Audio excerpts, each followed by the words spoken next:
we generally don't like to have our technology fail us at the, especially when we've got a queue that's coming up. But, we're not necessarily always in charge of the way that things are going to be going on in our lives.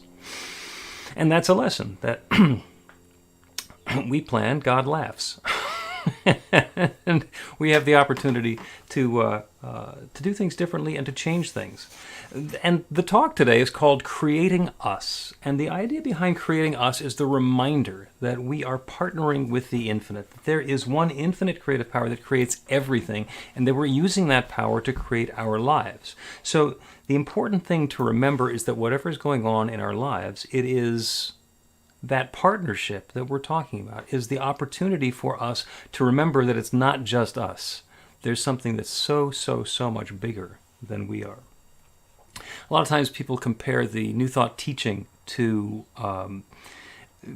self-help, because there's a lot that's happened in self-help, especially over the course of the last 30 years or so, about doing affirmations and being able to claim our good and invite in that goodness in our lives and turn away from the stuff that's not working and just open ourselves up to more goodness. And it works. It works beautifully. It works wonderfully. And it, as I've said before, it works right up until it stops working.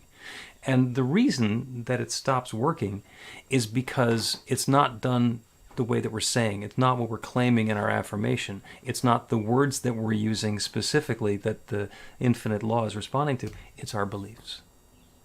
The law is responding to our beliefs. It is done as we believe. And if we believe something's not going to work, then it doesn't work. We talked about that a couple of weeks ago, that when we believe that it doesn't work, then it works by appearing not to work, because that's what we're believing. We believe that that's what's going to show up. We need to turn our attention to what it is that we want to have, what it is that we want to be experiencing. Back in the old days, all the boats that were ever floated were made out of wood, and that's because wood floats. And so, of course, you're going to make a boat out of wood. Metal sinks, so don't make a boat out of metal, because that's going to be a problem. But then it turns out that there are wooden boats that have sunk. And somebody came along and realized that if the wooden boat can sink, then maybe there's something different that's going on that will allow us to have a different experience. Thomas Troward wrote that the law of flotation was not discovered by contemplating the sinking of things, but by contemplating the floating of things, which floated naturally, and then intelligently asking why they did so. And then it turns out, I think it was Archimedes, it's displacement. As long as the boat weighs less than the amount of water that it's displacing, how deep it's sitting in the water, then the boat is going to float. And suddenly, we could make boats out of pretty much anything. When I was a kid, we had little rowboats on this lake that we went to, and the sides of the rowboats and underneath the seats were all filled with styrofoam. And these boats were unsinkable. And what I learned is, be careful calling a boat unsinkable. They called the Titanic unsinkable, and oh, by the way, maiden voyage, something happened, and it turns out that wasn't completely true. And it turns out that with a boat that's got the styrofoam, it's like you can completely fill it with water, it's scuttled, and it'll stay afloat, as long as the styrofoam stays attached or in position, or as long as the styrofoam doesn't melt or catch fire. Never had an experience like that, but there's always an asterisk. There's always something that can keep that goodness from happening. So what we want to do is, instead of saying this is unsinkable, unstoppable, unfailing, whatever it happens to be, we have to open ourselves up to the possibility, what could be going on here? How could the law be responding in a way that's going to bring something different into being? So the law always works until it appears to stop working. And the affirmative process, actually the law always works. It's the affirmative process and the self-help technique that works until it stops working. When we get up to the point where something is that we want to have happen is not happening, that on the one hand is going to feel like failure. But it's not a failure, it's actually an indicator. There is an opportunity for us to say, something bigger that's going on here. I'm actually saying one thing and believing something different, so now I have an opportunity to dive deeper into what it is that I'm believing, so I can change the underlying doubt or the underlying disbelief. So I'm going to talk a little bit about spiritual spirals. I might have mentioned this before. Spiritual spirals start with that prayerful intention, and that's the same as it is with self-help, with an affirmation. So we are going to choose what it is that we want to be experiencing and set the intention for that. And a lot of times to get to that, we want to go through the process of identifying the experience that we've been having and then the pivot, so that we can turn away from what we've had before and open ourselves up to something different. And if that works, then great. And if it doesn't work, then maybe there's some allowing that we need to do. Maybe we need to open ourselves up to a greater experience. If I want to be having an experience of love in my life or prosperity in my life, make it be prosperity today. There's a prosperous experience that I want to have and I'm not having it. I'm always finding that there's difficulty with the money that's available, with the resources available. There's things that I want to be able to do that I can't do, and I keep on seeing that it's because of money.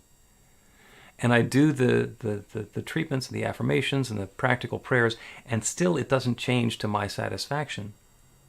There's something going on. I need to allow something bigger to happen. I need to be able to release my doubt. So, knowing that there's an infinite creative power that creates everything, what can I do to allow that power to create something new and bigger and more wonderful for me? So that's the allowing part of it. The other piece that's really important is gratitude. Gratitude is the most powerful thing that happens. Gratitude is the activating power in the universe. When we settle into that feeling of thankfulness, of gratitude, it opens the way for something new and wonderful to be happening. There was an interview on Thursday, Thought Leader Thursday. Pam Grout, who's the author of E Squared, which is a best-selling book, was on. And one of the things that she mentioned, which really caught me by surprise, is a gratitude process that she's been involved in. She has an accountability group that she gets together with on a regular basis. And I think it might be a daily thing. I just touch base with each other really quickly. And they all do gratitude every day. And their rule is you can't repeat anything. So if you have been grateful for a wonderful, loving relationship, then that's great on Monday, but Tuesday you got to be grateful for something else. Okay, so it's this wonderful, healthy body, and on Wednesday it's going to be for having plenty of money to take a vacation. And when that's been going on for a week or a month or a year or 10 years, then it takes some creativity to pay attention to what we're grateful for. But settling into that experience of gratitude is so important to remind us that it's not us that's doing it. There is an infinite creative power that's creating our good for us. And by opening ourselves up in gratitude, we make more room for that good to flow into our lives. And those are the relatively easy ones. The fourth step, when it's still not working, is surrender. When we get to surrender, there's something that's been going on for me that has been creating the experience that I don't like. And whatever it is, I get to let go of it. I need to surrender it, to release it, to let it go back to the nothingness that it came from, so that I can make room for something different. And that's the surrender part of it. And you think, oh, surrender, that sounds kind of difficult because, I've been holding on to this thing that's been important to me for so long, and now I got to let it go. And the last one a lot of people find is even more difficult than the surrender. And that one is forgiveness. Because there might be some energy that's attached to one of these things that happened in the past that we're still giving power to. And forgiveness is not condoning whatever bad, awful, horrible thing happened or whoever victimized us. We're not going to let them off the hook and say this was fine, because it's not fine and it's not okay.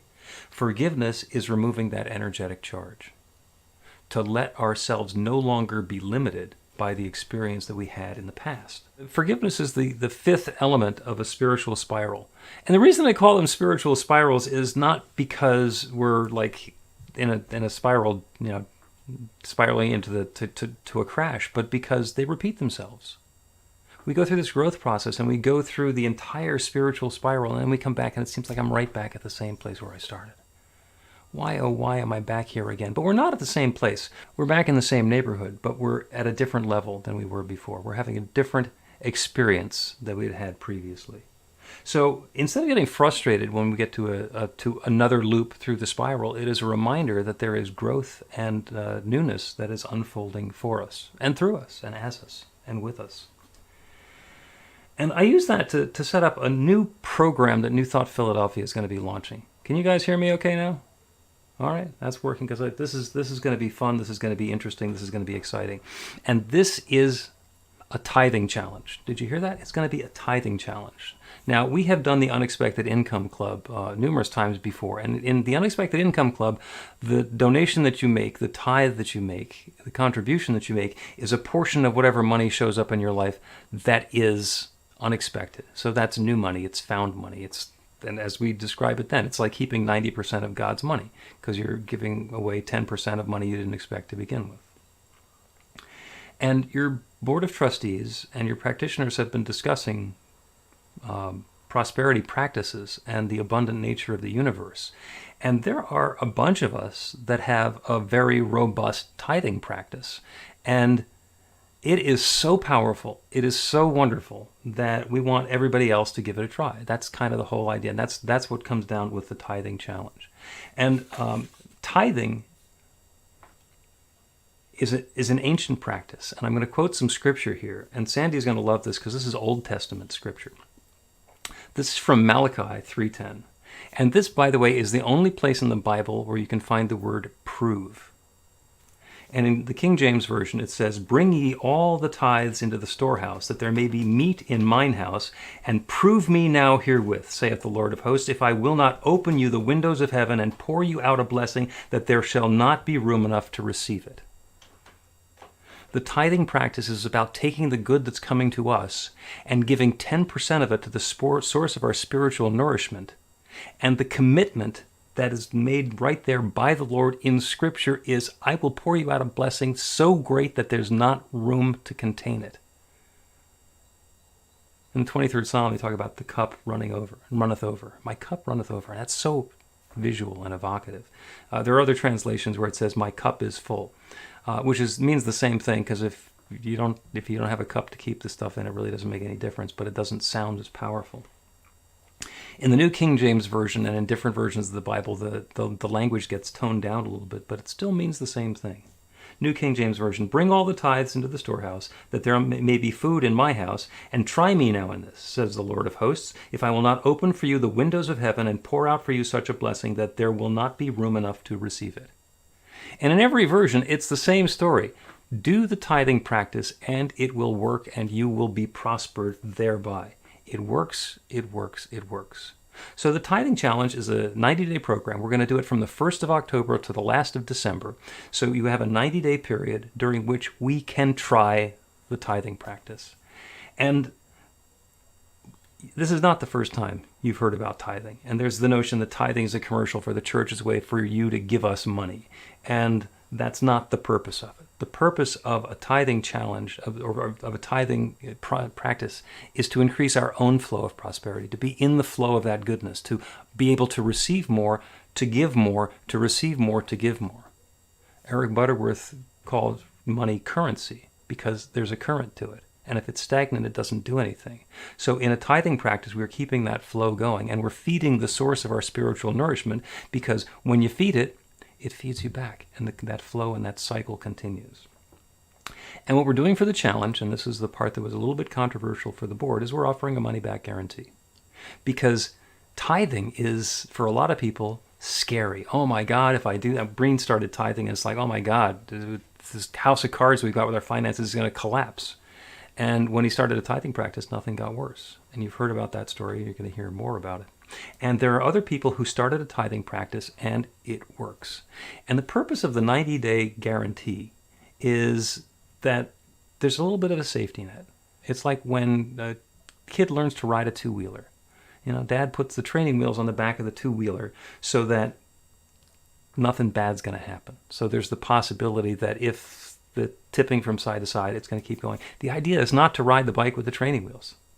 The idea is to learn to ride the bike without the training wheels. So that's what we're doing in the money back guarantee. And the other thing we want to do is, it's like pulling on the starter cord on a lawnmower. Once the lawnmower is going, you just walk around the yard and it mows the lawn. But to get the engine started, you need to pull. Well, what we're wanting to do is to make sure that you have the oomph to pull. So the guarantee is to take away any of that doubt, any of that pressure, any of that concern. Oh my God, what happens if this whole house of cards collapses? What if, what if, what if? Our friend Michelle Whittington, who we got this idea from, did this for 15 or 20 years at her Creative Living Fellowship in Phoenix. And she said in the entire time that they did that, nobody asked for their money back. And the reason for that is because it works. When I first started my tithing practice, I was in a class, it was in the 90s. And this was one of those pre-recorded classes where you listen to the teacher and then you take notes and you listen again and you do some practices. It was called 4T. The teacher was Stretton Smith. This was long enough ago that I have it on cassettes. And we would listen to the cassettes driving back and forth. And when I got into the class, there was a 90-day intention. What do you want to experience in prosperity in your life during the course of this tithing experiment? And I was working for a company in the printing business, and we had a partner that we were selling digital printing presses, and I wasn't involved in that at all. And I set the intention that I wanted to be one of the country's leading consultants in the digital printing and variable data field and double my income. And what happened in that 90 days is we decided that we were going to be doing this trade show in Chicago, and I got assigned to work on our presentation there, and we decided that we were going to print all of our collateral material in the trade show booth live on these digital presses. It had never been done before. It wound up being the opportunity for us to catapult ourselves into a new industry. Along the way, I did double my income. Along the way, they created a new joint venture between our two companies, and I got put in charge of the consulting and training efforts. And that activity led to the next 3 jobs that I had in software and in sales and in technology, and catapulted me into exactly the position that I wanted to be in, to the point where my name is on an international standards document for the definition for how to do personalized variable data for some of these printing presses. So it works. And nobody's going to talk me out of tithing. It works, it works, it works.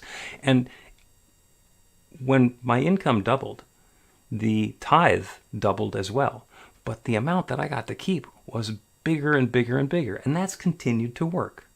So what happens with the New Thought Philadelphia Tithing Challenge is that there is a sign-up form.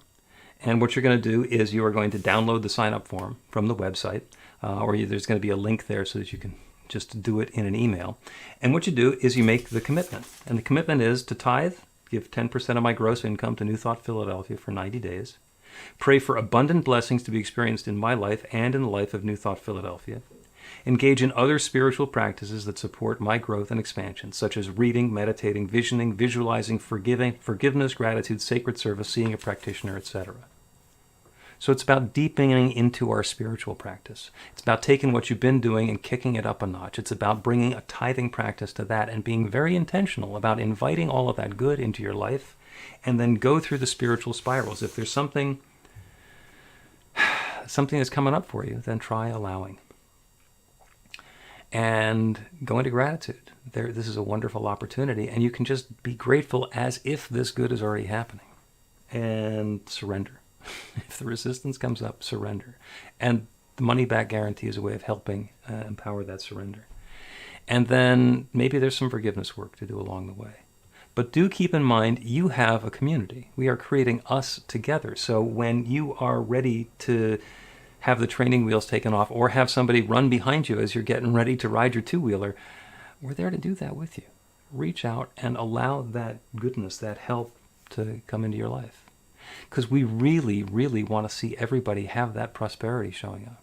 And prosperity, it's about money. Of course it's about money, but it's about everything. Because people who have tons and tons of money but are unhealthy, the money doesn't matter. What they want is health. And people who are healthy and have plenty of money, maybe what they want is to have some love or some peace of mind or whatever it is. That's all prosperity. And by giving whatever it is that we have the opportunity to open ourselves up to something new and something different and something wonderful. So to quote the goddess Nike, just do it. Get started. Just do it. Give it a try and see what happens. And there's the possibility that it will be much more amazing than you thought it would be. Get an understanding of your law of flotation. What does that mean for you to be uplifted and carried gently down the stream? the good's available.